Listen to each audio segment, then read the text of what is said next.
फिर अपने को लगता है सर पर ये तो करवा चौथ होता है ना। पति पत्नी के प्रेम का त्योहार कौन सा होता है? नहीं भाई, करवा चौथ पंजाबियों का त्योहार है। करवा चौथ किसका त्योहार है? हमारे राजस्थान में पति पत्नी के प्रेम का जो त्योहार हुआ करता था वो त्योहार कौन सा होता था? छोटी तीज। कौन सा था? अपने यहां पे एक साल में कितनी चौथ आएगी बताओ देखे? एक साल में कितनी चौथ आएगी? 24। कितनी चौथ आएगी? 12 कृष्ण पक्ष में। भाई 1 से 15 बीच में चौथा दिन आ गया तो वो क्या हो गई? चौथ। 1 से 15 तो एक महीने में कितनी चौथ आ गई? 2। तो 12 महीने में कितनी चौथ आ गई? 24। कितनी चौथ आ गई? 24। 12 शुक्ल पक्ष में आ गई, 12 किस में आ गई? कृष्ण पक्ष। शुक्ल पक्ष की चौथ को अच्छा नहीं माना जाता। शुक्ल पक्ष की चौथ को अच्छा, इसलिए गांव के अंदर कहते हैं कि चौथ का चांद नहीं देखना। चौथ का चांद नहीं देखना चाहिए भाई। शुक्ल पक्ष में ही चांद दिखेगा तो चौथ का चांद देखने को पवित्र नहीं माना जाता, उसको अशुभ माना जाता है। क्या माना जाता है? और यदि कभी छोटे रहे होंगे, कभी ध्यान दिया होगा कि मम्मी दूज के चांद को पकड़ पकड़ के जबरदस्ती दिखवाती थी। दूज एक कम और क्या आ गया? दूज। तो दूज वाले दिन मेरे को याद है कि घर वाले पकड़ते और पकड़ के ले दूज का चांद देख, और दूज का चांद दिखाते। और चांद क्या दिखाते? कविताएं बुलवाते, कई आंखें बंद करके कविताएं और बोलते, चांद मामा घाबा दे, नया नया घाबा दे। घाबे जानते हो? घाबे, घाबे क्या होते हैं? तो चांद से क्या मांगते थे? कपड़े, क्योंकि चांद क्या है? मामा। और पहले कपड़े मामा जी करवाते थे। पहले कपड़े कौन करवाते थे? केवल मामा जी कपड़े लाके दिया करते। कपड़े लाने की गारंटी पापा की नहीं थी। 12 महीने में 15 दिन या 1 महीना मम्मी जाती थी ननिहाल, और मम्मी जब ननिहाल जाती तो मम्मी अपने कपड़े लाती। मामा जी 5-7 मम्मी को कपड़े करवा के देते, सूट करवा के देते, दोनों भाइयों के करवा के देते, और पापा के भी वही बेचते थे। पापा खुद के कपड़े भी लाते नहीं थे। पापा के कपड़े भी कौन भेजा करते थे? नहीं। और फिर वो समाजवाद का दौर था। जब हम जैसे 2 भाई थे तो हम दोनों भाइयों के पापा के कपड़े का जो कपड़ा होता वो सेम सेम हुआ करता, इसलिए अब वो कपड़े सिलवा के भी साथ में लाते। सिलवा के साथ में लाते तो हम दोनों भाइयों को मम्मी पहनाती भी एक ही दिन। अब दोनों साथ में पहन के सेम कपड़े जाते। जो गांव में मिलता वो कहता नन्नर जाके आएगे, ननिहाल जाके आया था। हाँ, तुम्हें कैसे पता चला कि कपड़ा दोनों के सेम सेम कपड़े? इसका मतलब कहां से आए ये कपड़े तुम्हारे? अपने मन ही मन सोचते पापा के भी सेम ही है, पापा ने बस आज पहने नहीं, पापा थोड़े दिन बाद में पहन लेंगे। तो कपड़े करवाने की जिम्मेदारी किसकी होती थी? मामा। अब आप ये भी सोच सकते फिर पापा किसको कपड़े कराते? पापा क्या कंजूस होते? अपने भी तो बुआ होती, अपने भी तो बुआ घर आएगी, तो बुआ के बच्चों के अपने पापा करवा के देंगे। तो ये चक्कर चलता ही रहता था इस प्रकार का। तो मामा जी कपड़े देते, चांद को मामा जी मानते हैं, इसलिए चांद से घाबे मांगते कि चांद मामा घाबा दे, नया नया। तो दूज वाले चांद को ऐसी कई कविताएं बोलनी पड़ती थी। अब आती चौथ, दूज आ गई, तीज, तीज के बाद क्या आ गई? चौथ। चौथ वाले दिन मम्मी सुबह सुबह कहती, छोरों आज चांद मत देख लेना रे, और आज यदि किसी ने चांद देख लिया तो चोरी का आरोप लगेगा। किसका आरोप लगेगा? कि पास वाले आंटी जी है ना, ये आगे कह देंगे कि हमारे घर से चप्पलें चुरा के ले आया, या हमारे घर से ये कोई चीज चुरा के ले गया, इसलिए आज चांद नहीं देखोगे। और छोटे बच्चों को जिन चीजों के लिए मना किया जाता है वो चीजें करनी जरूरी है। तो शाम को यूं धीरे धीरे छोटे वाला भाई ने कहता मैं बताऊंगा मम्मी को, तूने चांद देख लिया, चांद देख लिया। थोड़ा सा देखा था, ऐसे ऐसे किया था मैंने, तो पूरा देखा ही नहीं था। अगर वाले कूटते और कि चौथ का चांद नहीं देखना। इसलिए मेरे और कोई अंधविश्वास नहीं, मेरा अभी तक भयंकर अंधविश्वास है कि मेरे से चौथ का चांद नहीं देखा जाता। और ये अंधविश्वास अभी तक घुस गया कि मेरे को चांद दिखता ही चौथ को है। मैं कई बार ऐसा हुआ कि मैं गाड़ी चला रहा हूं, यहां शाम को निकल रहा हूं और चांद दिख गया। चांद दिखते मेरे दिमाग में था कि चौथ है पक्की आज। और मम्मी को फोन मिला कि मम्मी आज चौथ है, कि हाँ आज चौथ है। क्यों, चांद देख लिया? कि हाँ देख। तो अभी तक ही दिमाग के अंदर है कि नहीं भाई चौथ का चांद देखना क्या होता है? अशुभ। अब 24 चौथ होती है, तो इसमें से 12 चौथ तो निकल गई। उन 12 चौथ का चांद तो आप देख नहीं सकते। अब पीछे कितनी बची? 12। भाई कृष्ण पक्ष वाली 12 बच गई। कृष्ण पक्ष वाली 12 चौथ होती है। घर में महिलाएं जो होती है 12 की 12 चौथ की पूजा करती है।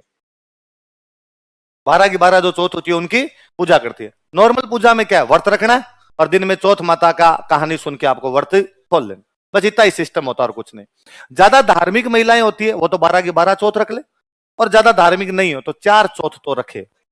गांव में कहते हैं 4 चौथ बड़ी चौथ है, क्या कहा जाता है? बड़ी भाई बैसाख वालीर, आषाढ़ वालीर, कार्तिक वालीर, माँ वाली, ये चार चौथ है, चार बड़ी चौथ है, और इन चार को तो आपको मानना ही पड़ेगा। इनमें जो कार्तिक वाली चौथ होती है उसको बोलते हैं करवा चौथ। क्या बोलते हैं? तो करवा चौथ उसी प्रकार की एक चौथ है जैसी बाकी चौथ है, इसलिए करवा चौथ को अपने राजस्थान में अलग से कुछ भी होता नहीं था।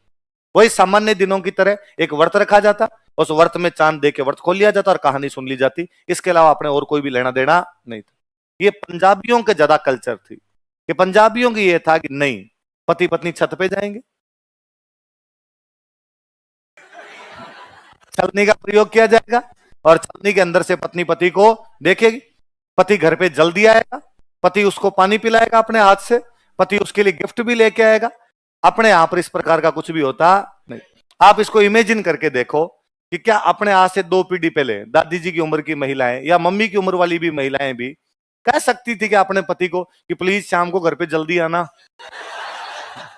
अपने छत पे चलेंगे, मैं आपको छलनी से देखूंगी। डोकरों के जूता 10 नंबर का आता है, मतलब यूं घर की बीननी छात पे घूमे है, गांव में 10 बातें नहीं बन जाए कि मतलब यूं बीननी कपड़े उतारने छात पे चली जाए तो पड़ोसी बात करते, आंग बीननी छात पर है उसमें लोग बात कर ले तो आपको छलनी में से देखें। और अपने पहले भूमिये टाइप के लोग हुआ करते, वो कौन से तो हाथ से पानी पिला दे, ये चीजें अपने होती नहीं थी। तो अपने तो लुगाइयां आदमियों कहती थी कि डाकी तू बाहर रख, तू नहीं आता है तो मेरा जीवन ज्यादा सुखी रहता है, तू आया हुआ तंगी करेगा घर पे। तो अपने ये छलनी में से देखने वाले इस प्रकार के चौंचले, ये तो हुआ क्या कि बॉलीवुड की फिल्में सारी पंजाबियों ने बनाई। बॉलीवुड की फिल्में बनाने वाले थे चोपड़ा, कपूर, सिंघानिया, मल्होत्रा, जौहर, इनका तो त्योहार है भाई। इसलिए एकता कपूर के सीरियल में, चोपड़ाओं की मूवियों में करवा चौथ के त्योहार को बड़े जोर शोर से दिखाया गया, हमने कॉपी कर लिया। आज से 2 पीढ़ी पहले हम करवा चौथ के बारे में से ज्यादा और कुछ भी नहीं जानते थे, केवल कहानी सुना करते थे। ये छत पे जाने वाली इन सारी घटनाएं फिल्मों का प्रभाव, इसके अतिरिक्त और कुछ भी नहीं। लोग कई बार जब हिस्ट्री पे मूवी आती है, डिबेट चलती है, लोग कहते हैं क्या हो गया, फिल्म के अंदर यदि इतिहास दिखा दिया, गलत दिखा दिया तो क्या हो गया, फिल्म से कौन इतिहास सीखता है? मैं वो फिल्म से इतिहास छोड़ो, लोग कल्चर सीख गए। 2 पीढ़ी पहले हमारी दादी की उम्र की कोई महिला करवा चौथ के बारे में कुछ नहीं जानती थी। आज सारी की सारी लड़कियां करवा चौथ का व्रत उसी प्रकार से कर रहे हैं जैसे पंजाबी करते हैं। अपने जो पति पत्नी के प्रेम का त्योहार हुआ करता, वो कौन सा हुआ करता? और अपने ये जितनी बातें पति पत्नी वाली चौथ पे, ये सारी तीज पे थी। ये जो आप गिफ्ट वाली बात करते हो कि भाई गिफ्ट पति द्वारा पत्नी को क्या दिए जाने चाहिए? गिफ्ट। ये गिफ्ट अपने देते थे, पर अपने तीज पे देते। कब दिए जाते थे? तीज। अब और सुनिए, अपने आप ही ये माना जाता कि सगाई भी अपने आप में शादी होती है, आधा विवाह होता है। सगाई भी अपने आप में क्या होता था? अपने वो धार्मिक रीति रिवाज थे, समाज धर्म से इतना जुड़ा हुआ था कि अपने ये मानते थे कि भाई शादी 7 जन्मों का बंधन है, अटूट बंधन है, और वो केवल एक लड़के और लड़के के बीच का रिश्ता नहीं है, वो उन परिवारों के बीच का रिश्ता है, और 7 जन्मों तक वो रिश्ते निभाने पड़ेंगे। और अपने होते हैं कि भाई एक लड़की की शादी होकर चली गई, उसके बाद में मान लो वो लड़की बूढ़ी हो गई, डेथ भी हो गई, तो क्या उस परिवार से कॉन्टेक्ट खत्म थोड़ी हो जाते हैं? अभी तक भी भाती आयर, बड़ भाती आयर, बड़ भाती के बड़ भाती आयर, भगवान जाने ब्याह में कौन कौन आए हुए रहते हैं। आपकी शादी आपके दादी जी के भाई आए हुए बैठे गिफ्ट लेके, वो किस लिए आए? बड़ भाती है। और नानी जी के पक्ष वाले आए हुए, इसका मतलब चल तो रहा है ना। आप ठीक है, हम थोड़े से मॉडर्न होते जा रहे हैं इसलिए इतनी पीढ़ियों तक नहीं रख रहे, बाकी 3 पीढ़ियों तक तो अभी तक आना जाना पड़ा है ना, लोग एक दूसरे के आ जा रहे हैं। तो अपने वाकई पहले वो 7 पीढ़ियों के बंधन टाइप की ऐसे बातें माना करते, तो माना जाता है कि बस सगाई अपने आप में क्या है? आधा विवाह। इसलिए गांव में आज दिन तक लोग सगाई टूटने को बहुत बुरा मानते हैं, यार सगाई टूट कैसे सकती है, ये तो बहुत गलत बात है ना, क्योंकि उनके दिमाग में है कि नहीं यार सगाई भी अपने आप में क्या? आधा विवाह। और मैंने बताया था आपको कि मेवाड़ वालों ने मारवाड़ वाले भीम सिंह के साथ सगाई करके तोड़ दी, मान सिंह लड़ गया, उन्होंने कहा मर जाएंगे, पर ऐसे कैसे हो सकता है कि हमारे राजकुमारी का रिश्ता क्या और आप जयपुर करके आ जाओ, यदि रिश्ता हमारे हुआ तो हमारे यहाँ होगा, हम लड़ाई कर, अरे तुम मर जाओगे तो मर जाएंगे। पर कोई अपने आप में भी कोई चीज होती है, ऐसे रिश्ता कैसे और कहीं कैसे कर लेने देंगे? तो अपने जो पति पत्नी के प्रेम वाली जो बातें हुआ करती, वो कब हुआ करती? तीज। अब तीज पे गिफ्ट देने, तो इसलिए लड़की के सगाई हो गई, अभी तक उसकी शादी नहीं हुई, तीज आई तो भी उस तीज पे गिफ्ट आते हैं। अपने आज भी बोलते हैं सिंजारा, क्या बोलते हैं? फिर वही बात, अपने ये मानते हैं कि रिश्ता लड़की और लड़के के बीच का नहीं है, ये जो रिश्ता है ये परिवारों के बीच का रिश्ता है। इसलिए अपने कभी नहीं कहते कि पति ने गिफ्ट भेजे, अपने कहते ससुराल से आए हैं। कहां से आए हैं? ससुराल। अब लड़की अपने पीहर के अंदर है तो उसके ससुराल से उसके लिए क्या आते हैं, गिफ्ट आते हैं। अब उसकी मान लो शादी हो गई, पहले वो कुंवारी थी तब भी उसके लिए सिंजारा आया, अब उसकी हो गई शादी। शादी होने के बाद अपने वालों ने फिर एक नियम बनाया कि पहले सावन को लड़की अपने पीहर रहेगी। पहले सावन को लड़की अपने कहां रहेगी? लॉजिक था उनका कि आज तो क्या है, वातावरण बहुत खुलापन आ गया। पहले वास्तव में ससुराल ससुराल टाइप के ससुराल हुआ करते थे। आपको सारे दिन घूंघट रखना पड़ेगा, आप किसी से बोल नहीं सकते, पति दिन में तो घर में ही नहीं आ सकता। अब तो आप दिन में आप किससे बात करो किससे नहीं करो, सारे दिन घुटे घुटे घुटे घुटे से रहते हो। पति से भी कोई ज्यादा बातचीत होती नहीं थी, वो बहुत उस टाइप का वातावरण था। तो क्या किया जाए, तो कहा गया यार 12 महीने में से 1 महीना तो ऐसा कहा जाए कि लड़की अपने पीहर चली जाए, खुली जिए तो सही, सांस तो ले ढंग से। वरना सुबह 4 बजे लगाते हो घट्टी पीसने, दोगरिया सुबह 4 बजे चक्की पीसने लगा दिया करती थी कि सुबह 4 बजे चक्की पीसो, रात को 12 बजे तक आप कोल्लू के बेल की तरह जुटे हुए, वो काम हुआ करता। घूंघट के अंदर सारे काम करना, ये भयंकर गर्मी वाला माहौल हुआ करता। तो कहा भाई कम से कम 1 महीना ऐसा दिया जाए जिसमें लड़की पूरी अपने पीहर के अंदर रहे, ठीक रहे। नई नई बिननी के साथ इस प्रकार करते हो आप, 1 महीना छोड़ दो इसको, भाई पीहर चली जाए अपने। कौन सा महीना छोड़ा जाए? तो सावन में आती है रक्षाबंधन। सावन में क्या आती है?